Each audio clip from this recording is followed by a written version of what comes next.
के द्वारा संचालित ऑनलाइन कक्षाओं में आप सभी का हार्दिक स्वागत है। हम कक्षा 8 में विज्ञान विषय में सूक्ष्म जीव मित्र एवं शत्रु के बारे में अध्ययन कर रहे हैं। इस पाठ में हमने सूक्ष्म जीवों के उपयोग और उनसे होने वाली हानि के बारे में देखा। अब वो हानियां मनुष्य, जंतुओं व पेड़ पौधों को सभी को हानि पहुंचाते हैं।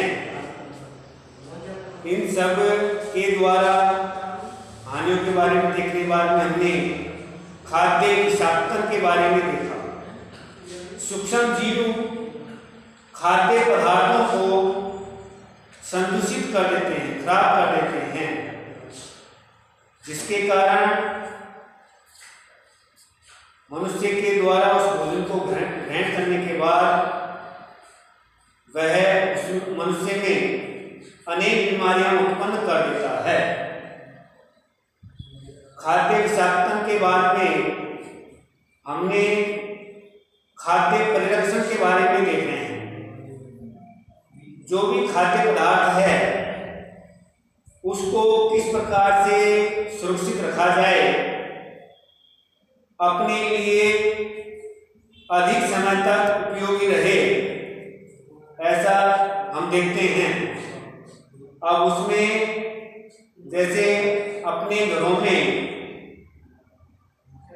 आम का अचार बनाते हैं, तो अचार बनाने के बाद में उसे तेल के माध्यम से परिरक्षित करते हैं। यानी अचार बनाने के बाद में उसमें तेल गरम करके डालते हैं और तेल इतना डालते हैं कि वह अचार से ऊपर तक आ जाए, उसकी परत। जो सूक्ष्म जीव है वह उस अचार में प्रवेश नहीं करे। इस प्रकार से परिरक्षण के बारे में हमने देखा। नमक के माध्यम से, रसायनों के माध्यम से भी परिरक्षण करते हैं। इतना हमने देखने के बाद में चीनी द्वारा भी परिरक्षण किया जाता है। चीनी है, उसके माध्यम से, चीनी के प्रयोग से खाद्य पदार्थों की नमी में कमी की जाती है। चीनी के माध्यम से खाद्य पदार्थ है उसकी नमी को दूर किया जाता है। खाद्य पदार्थ में जो नमी है जब वह दूर हो जाएगी तो उसका संदूषण नहीं होगा, सूक्ष्म जीव उसमें पनपेंगे नहीं और वह खाद्य सामग्री खराब नहीं होगी। जब खाद्य सामग्री खराब नहीं होगी तो वह हमारे उपयोग के लिए ज्यादा समय तक रह सकती है। जो संदूषण करने वाले जीवाणु की वृद्धि को नियंत्रित करता है, यानी खाद्य पदार्थ को चीनी के प्रयोग के माध्यम से हमने नमी को दूर किया। जब नमी दूर होगी तो उसमें जो सूक्ष्म जीव हैं, जीवाणु हैं, उनकी वृद्धि है वह रुक गई। अब ऐसा हम देखते हैं जैम में, जेली में और स्वेट्स में का परीक्षण है वह चीनी के माध्यम से किया जाता है। जैम जेली का है जो परिरक्षण है वह चीनी के माध्यम से करती है। इसके बाद में आता है तेल एवं सिरके द्वारा परिरक्षण। तेल के माध्यम से व सिरके के माध्यम से भी खाद्य पदार्थ का परिरक्षण किया जाता है। अचार को संदूषण से बचाने के लिए तेल एवं सिरके का उपयोग किया जाता है। इस विधि में जीवाणु जीवित नहीं रह सकते हैं।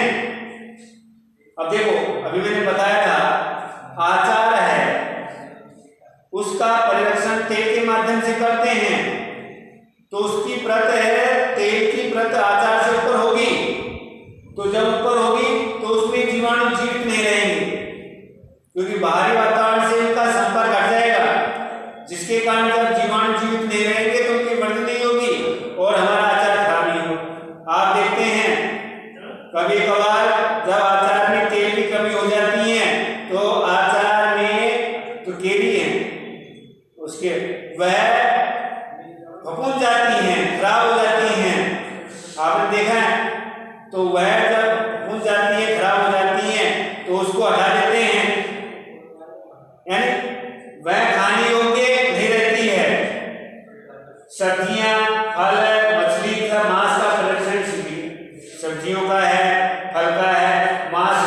इनका परिरक्षण भी तेल एवं सिरके के माध्यम से करते हैं, इस विधि के माध्यम से किया जाता है।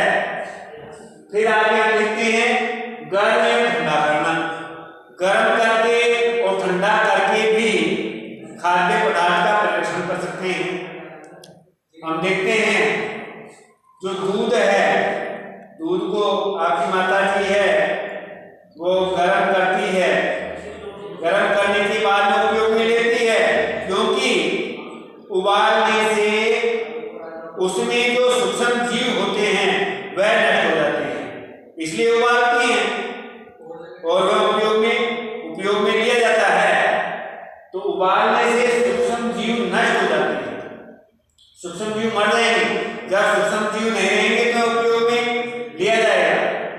रेफ्रिजरेटर में भोजन रखने से कम ताप में सूक्ष्म जीवों की वृद्धि हो जाती है। फ्रिज है उसमें भोजन रखते हैं, रखने के बाद में वह कुछ समय तक वह बढ़िया उपयोग में लिया जा सकता है।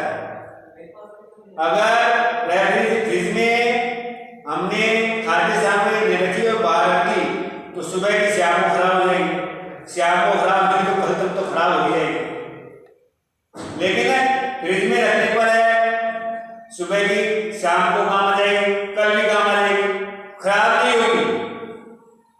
तो क्योंकि फ्रिज में रेफ्रिजरेटर में तापमान कम हो जाएगा, तापमान कम हो जाता है तो उसमें सूक्ष्म जीवों की वृद्धि रुक जाती है। तो हमने लिखा गर्म और ठंडा करना, यानी उबालने से सूक्ष्म जीव नष्ट हो जाते हैं और कम तापमान होता है उसमें भी सूक्ष्म जीवों की वृद्धि रुक जाती है।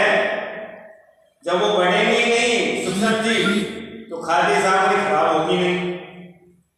आप देखते हैं जब फ्रिज में कोई खाद्य सामग्री रख देते हैं तो वह खराब नहीं होती, बाहर रखी रहेगी सब्जी तो सुबह की शाम को काम में लेंगे तो भी खराब हो जाती है।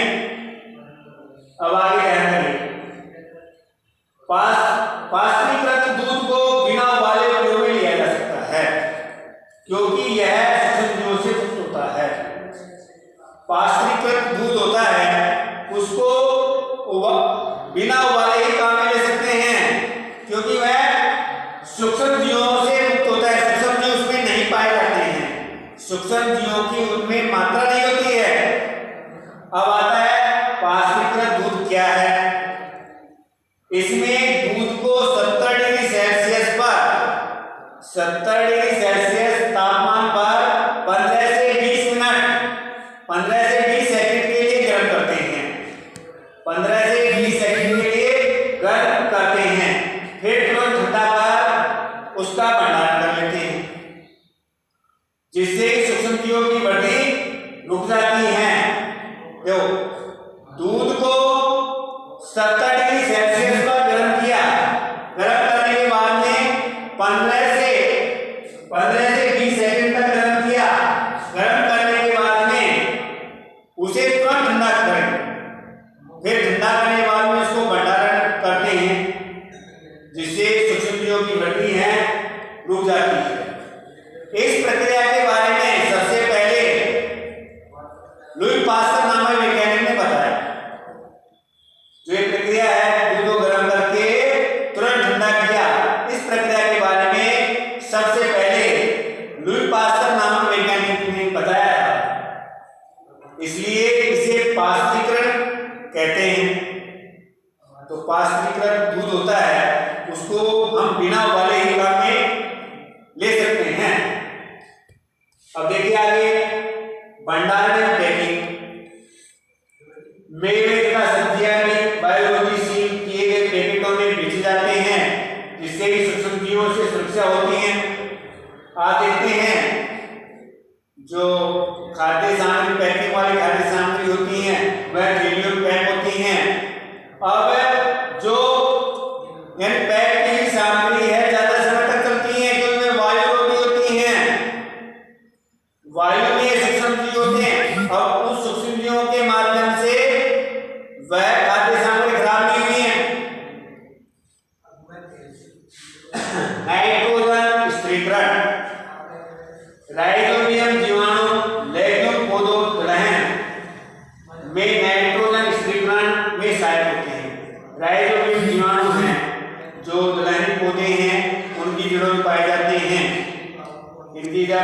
जड़ें होती हैं, ग्रंथिकाएं होती हैं, उखाड़ के देखेंगे जलानी पौधों की, तो उनकी जब जड़ें होती हैं नीचे, तो जड़ों में ग्रंथिकाएं जैसी संरचनाएं होती हैं।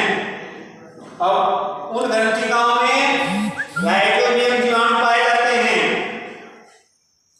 राइजोबियम लैट्रिन पौधों की ग्रंथिकाओं में रहते हैं। जैसे सेम व मटर है जो एक सहजीविता के रूप में काम करते हैं। तो नाइट्रोजन की मात्रा स्थिर रखी जाती है। तड़ित द्वारा भी नाइट्रोजन का स्थिरीकरण होता है। यानी बिजली कड़कती है